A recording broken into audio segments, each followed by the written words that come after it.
The Honor 70 series is arriving on May 30th, and today the company shared official images of the vanilla version on its website with official renders in all 4 colors. In addition, the device also appeared in live shots, sitting next to the Honor 70 Pro, revealing minor changes in design that will make it easier to differentiate both versions.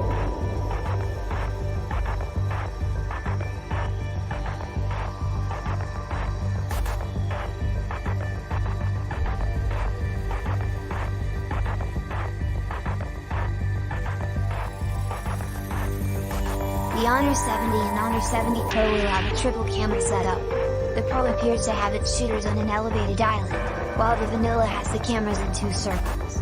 Also, the more premium phone will be slightly bigger, which has been the case with the previous 2 generations of number series.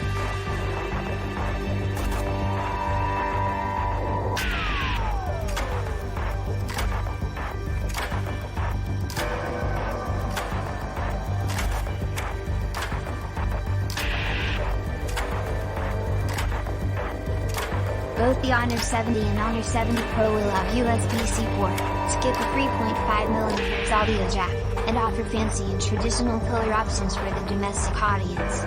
Specs-wise, we expect a new 54MP camera sensor that's 1.49 in size and is made by Sony.